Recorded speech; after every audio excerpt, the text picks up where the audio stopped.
So yeah, so neither of us saw the original.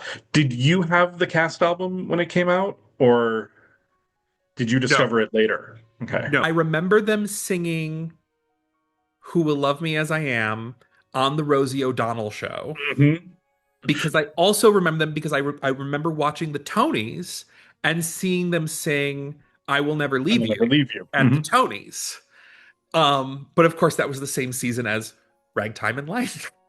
So it's like, Yeah. No, I was very fortunate as a closeted gay teenager. There was a guy in the community theater that I was doing a lot of work at the time who was like, "Oh, you don't know this show?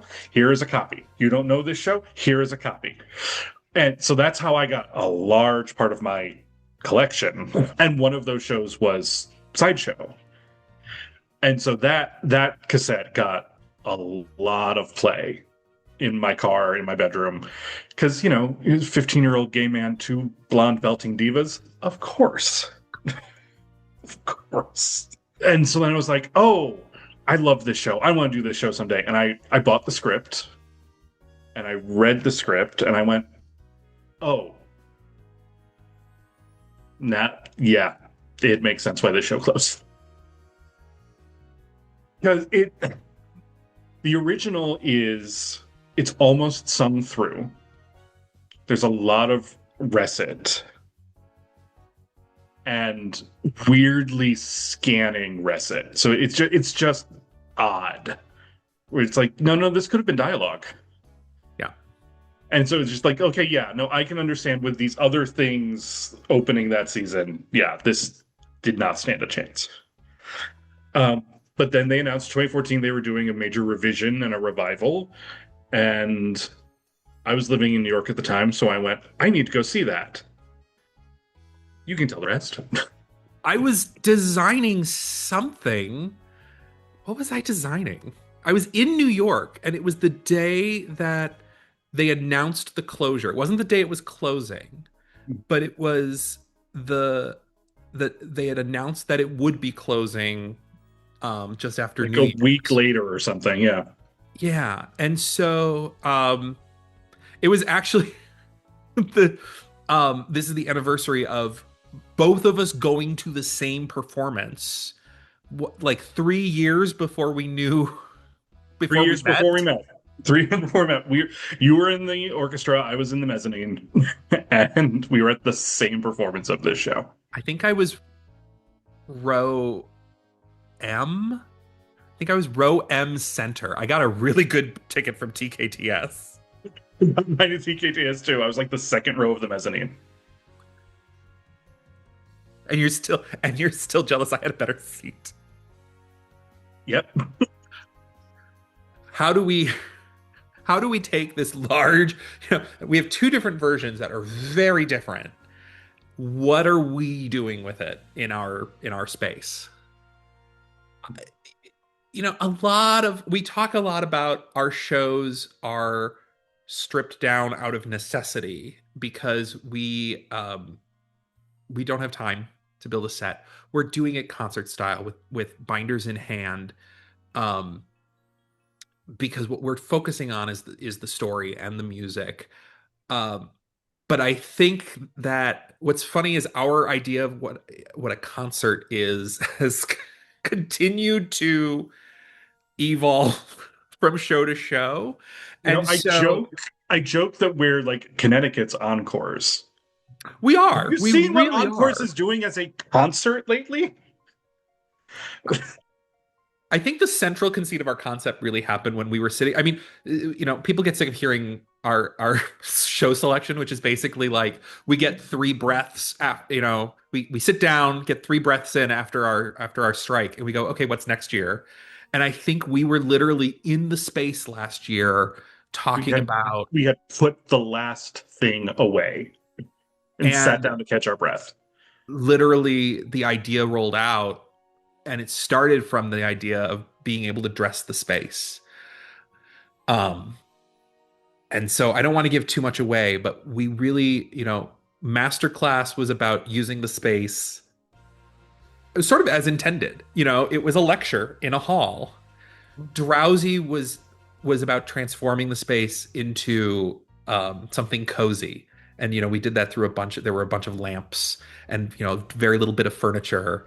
And it's amazing how that really transformed the space. And we really wanted to go the next step of like, okay, now how do we use this space and draw the audience into the environment without building anything? And so from a lighting perspective, I was like, what if we string these lights? What if we um once we had pitched this show, it was about how do we bring the energy of this sort of circus space into the room through very specific design choices. We're back to a bigger orchestra this year, so that also has informed. We're fitting more things physically in the space. I think this is the biggest orchestra we've had since George George, back yeah, in 23. because we didn't have one for Masterclass, Nope, just Jacob on the piano, and then Drowsy was just three pieces. just the trio. So, that's also informing how we're using the space a little bit differently. I know early conversations we've talked about the show really revolves around these two fabulous women, the conjoined Hilton sisters. And so we've talked about, if we keep them center, if we sort of fold that into our aesthetic of, people don't leave the space, how can we make the world unfold around them? We always talk about, why this show, why now?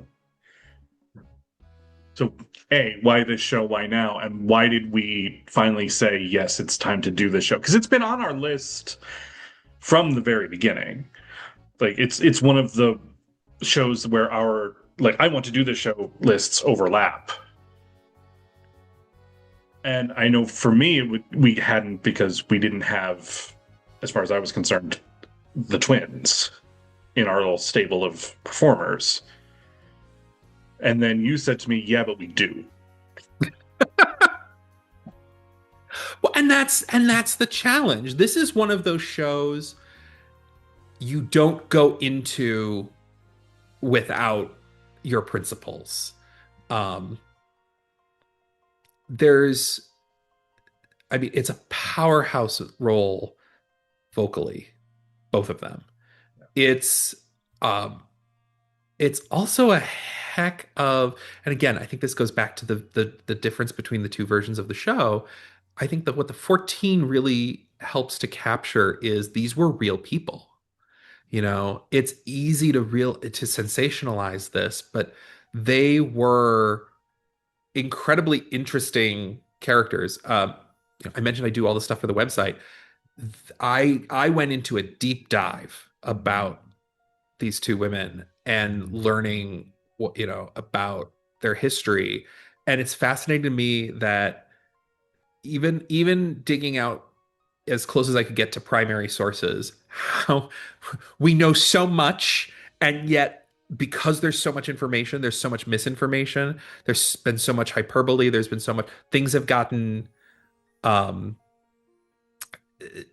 things have been lost in the retelling. Details have gotten, as I was trying to, again, similar to the synopsis, I was trying to pull together, just a brief history for our audiences, because we always like to be like, hey, here's information. So again, we're doing this show with legitimate real life counterparts, but there's so much about their lives that has become muddied And depend which biography did you read, and who told the story, and which newspaper article was quoted, and and so as I'm pulling this information from multiple, secondary sources and trying to get back to, some of the primary sources, it's again fascinating. It's like, okay, how do I tell the story succinctly while not jumping to, because everybody tells a slightly different version of the story, and so there's different facts that creep in or creep out, or they'll say, well, this happened because X,